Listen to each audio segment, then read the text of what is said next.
Hi Aries! Kumusta po kayong lahat? Okay, so yan Aries, maraming salamat po sa walang sawang pagsubaybay sa atin pong mga reading. And kung ikaw ay bago pa lang sa ating channel, mag-subscribe na po kayo. Then i-click mo na rin yung ating notification bell para lagi kang updated sa ating mga bagong upload. So yan guys, sa mga interesado naman po sa ating private reading, nasa description box below yung link ng aking Facebook. I-message nyo na lang ako guys. So, ayan. Ang reading pala natin ngayon, guys, is ganap sa inyo ngayong March 2025. Ayan. Pisces season na. Okay, so Aries, Sun, Moon, Rising, and Venus sign. So, ayan guys, maganda pa rin na alam nyo ang inyong Sun, Moon, Rising, and Venus sign para sa iba pang guidance. Okay? Tignan natin, Aries, ganap sa inyo ngayong March 2025. Aries, Sun, Moon, Rising, and Venus sign. Aries, Sun, Moon, Rising, and Venus sign. So, alam nyo guys, nakikita ko sa inyo bago tayo mag-start sa reading, medyo impulsive ka, no? Nakikita ko sa iyo yung mga mabilisang desisyon na parang hindi mo pinag-iisipang mabuti. So, siguro, ganun ka klase ng tao, ganun ka mag-isip na parang pag gusto mo yung isang bagay, parang kung kaya naman, bakit hindi pa gawin ngayon? Maganda rin naman yon, pero parang kailangan i-consider mo pa rin kung ano yung pwedeng maapektuhan. Okay? Ang decision naman kasi guys, kailangan nandun ka sa balance, no? Pag gusto mo yung isang bagay, kailangan nandun ka pa rin sa point na kailangan na ba? Or baka hindi pa. Okay? So, medyo padalos-dalos sa mga desisyon ng mga Aries ngayong March 2025.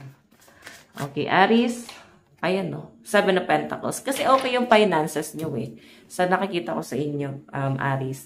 And 7 of Pentacles, parang hanggat may nakikita kang pera or hanggat maganda naman yung daloy ng pera, is hindi mo na iiwasan talaga yung gumastos or maglabas ng pera. May nakikita ko dito guys na meron kang inaantay na pera. So, siguro yung iba sa inyo pwedeng nag-iipon. Ayan, nag-iipon ka kasi parang para sa future or iniisip mo na dito kung ano pa ba yung pwede mong maging source of income kasi parang hindi ka pwede maging kampante lang sa source of income mo ngayon. Pwede nandun ka sa point na dapat meron ako ibang resources lalo na at ganito kagastos. Ayan, magiging magastos ka ngayong March 2025. Maganda yung pera nyo guys Ayan, kaya nga medyo magiging magastos ka dito Aries. Okay, Aries, Sun, Moon, Rising, and Venus sign. Siguro yung pagiging magastos naman nito is kailangan sa gamit sa bahay, pwedeng sa mga bills. Magagamit nyo naman siya guys sa pang-araw-araw. Okay? Tignan natin. Aries. Aries, Sun, Moon, Rising, and Venus sign. Meron tayong the Star. Hope, healing, spirituality, wish fulfillment, and success. Ayan. So, Aries, ang nakikita ko dito, nagkakaroon ka ng awakening. So, hindi lang to guys sa spiritual. I think nagkakaroon ka ng healing and dahil yan sa success na ma-achieve mo ngayong March 2025. So, marami kang achievement. And nakikita ko guys na magiging successful ka rin sa career, sa business, pwedeng sa mga taong pwedeng nagsusupport sa inyo, pwedeng meron silang i-offer or pwedeng sa kaibigan, baka meron silang gustong i-offer sa inyo. Okay, na pwedeng pabor sa inyo, lalo na sa mga patungkol sa pera. Okay, maganda yung kaperahan nyo dito guys. Possible na makamukha paano stability ngayong March. Okay, Aries, meron tayong Page of Wands. May nakikita akong travel sa inyo Aries ngayong March. Siguro magbabiyahe ka, magko-cross country or mag-out of town or pwedeng end of contract makauwi ka ng Pilipinas. May inaantay ka dito na biyahe pero parang medyo binabagabag yung mga Aries habang sila ay nagbabiyahe. Meron kang iniisip-isip dito na something na parang hindi nyo guys kayang let go pa. Siguro katrabaho nyo. Pwedeng nagkaroon ng commitment sa inyong dalawa. Like nagkaroon ng special connection like love, romantic feelings. Sa nakikita ko dito guys, may message dito na marireceive ka sa taong to. Oo, merong communication na magaganap sa inyong dalawa. And kahit paano guys, mapapagaan ito yung pakiramdam mo. Okay, tingnan natin guys. May mga nagpaplano dito guys mag-aral ulit. Like mga basic lang naman. Siguro massage na pwedeng nyo guys magamit talaga sa mga side hustle nyo, massage, ano pa ba, mga basic editing, photography, yung mas ano guys, mas practical and convenient, no? Hindi pong hindi mo kailangan mamasukan, kaya mo sa sarili mo. So, I think meron kang mga i-enhance na talent. Okay, meron tayong temperance, balance, healing, harmony, moderation, alchemy, and patience. So, sinasabi lang dito guys na kailangan mo pag-aralan talaga, kagaya ng sabi ko kanina bago tayo mag-start dun sa reading, na pag-aralan mo yung pagbabalance, no? Lalo na sa pagiging impulsive mo sa pera mo. Though pera mo naman yan, wala namang masama doon. Pero sinasabi lang dyan guys, kailangan na ba? Kailangan mo na bang bilhin? Or baka meron pang mas convenient dun sa bagay na yon. Like, baka kaya pa naman dito. Pero, alam nyo guys, sabi nga nila, mas practical daw talaga na bumili ka na ng mahal kung meron kang bibilin dito. Parang mas convenient na bilhin mo na yung mahal kasi pang matagalan. Kaysa bilhin mo yung mura, pero hindi naman siya magtatagal. Siguro may plano kayong bumili ng gadget. Meron kayong planong bumili ng gamit. Ayan, kaya medyo magiging magastos kayo dyan, okay? So, tignan pa natin Aries, Sun, Moon, Rising, and Venus sign. Ganap sa inyo ngayong March 2025. Okay, so Aries, meron tayong 9 of Cups, wishes granted, plenty, happiness, wealth, comfort. Wow. Wish card to guys ha. So, ibig sabihin, maraming kaligayahan. Magiging masaya ka talaga ngayong March. And, nakikita ko lang guys, medyo marami lang demanding, lalo sa gastusin. Medyo mairita ka lang. Yung tipong may peace of mind ka sana, pero parang stress ka sa loob ng tahanan. Ang dami siguro guys, demand, mga gastusin. Okay, meron tayong 8 of Pentacles. Meron kang win-a-worry dito, isang tao na siguro nasa love life mo, no? Love life mo to. Iniisip mo is patungkol sa work, sa connection nyo. Meron tayong 3 of Swords. So, sa nakikita ko guys, possible na merong ibang involved dito sa taong to.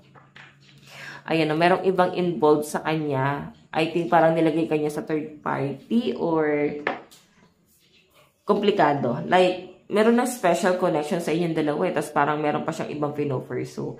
Pero alam nyo guys, nakikita ko mahal ka nitong taong to kasi 8 of Pentacles eh. Nag-effort din naman siya guys. Makikita mo din guys kahit paano yung pag-e-effort niya, yung binigay niya guys na pagmamahal sa inyo. Nga lang guys, di mo maalis talaga sa kanya eh. 3 of Swords, may nakikita ko nagko-control sa kanya kung bakit kailangan yung i-force itong other person. Parang sa culture, or pwede rin naman guys na baka third party, baka nilagay ka niya doon, baka ikaw talaga yung third party, no? Okay, medyo dominante yung energy na other involved, like yung third party, medyo dominante yung energy na talagang ilalaban niya yung para sa kanya, yung taong mahal niya. Okay, so guys, meron tayong 3 of Pentacles, collaboration, teamwork, skill creating, building plans. May mga nagpaplano ba nito magpagawa ng bahay? Or something na ikaw to, no? Baka ikaw ay may mga project, side hustle. Ang dami nyo guys mga side hustle ngayong March. Ayan. So, dadami rin guys yung mga client, customer, magkakaroon guys ng expansion. Okay? So, meron tayong 3 of Swords pa rin. Pagod ka ngayong March kasi talagang busy yung energy mo ngayon. Ngayong March 2025.